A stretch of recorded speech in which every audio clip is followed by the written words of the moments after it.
Ngibingelele ngiphinde namukele kuyo le channel ehamba phambili Red Inkeze lami igama engimfeza kuntuthuka khumalo bathi la sibone amagomede mawuthi usemusha la ekhaya ngicela enze sure ukuthi uyasubscribe ungakhohlwa ucomment nokulike nokushare okukhulu kunakho konke bafethu ulusanda umfana webhova lapha usevele waziGcwensa bese zonke enyameni ku navigator umfoko Gcwensa ulusanda ubeke kwenye ama podcast kwi Real TV1 okuyenye ama channel ehamba phambili lapha edume kakhulu engokuba nama podcast nje nabaculi lapha iba interviewe iba phakamisele phezulu lapha ulusanda sokune clip esabalele lapha ebonakala khona Gcwensa lapha okanye gadla kuyona insizwa unavigator eshoyo ukuthi emangabe ucula lapha ungathathi yonke into kodwa nje kube khona okushintshayo hayi njengalomsangano okungunavigator umfoka Gcwensa ke sokhumbula ukuthi unavigator kunengoma ayisebenzisile lapha nekabahubhe ayithathe njengoba injalo wayibheka njengoba injalo abantu abaningi bakhombisa ukudideka ngale ngoma ngokungaqondi ukuthi kahle kahle kwenzakalani phakathi kwayo kodwa kuzokhumbula ukuthi nobahubhe ikhona ingoma navigator ke wayithatha ngoba injalo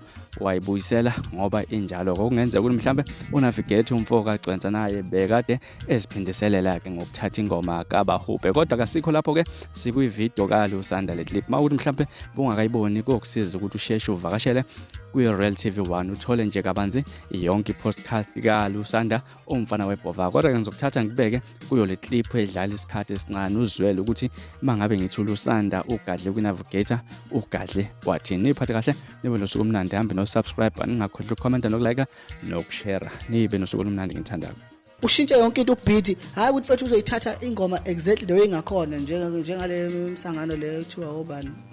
ubani khona umfana lo ubani umfana lo ingoma zabahophe lo ngeke ngezwe ngabala bani unavigator Gcwensa ethatha ingoma nje obinjalo nje cabanga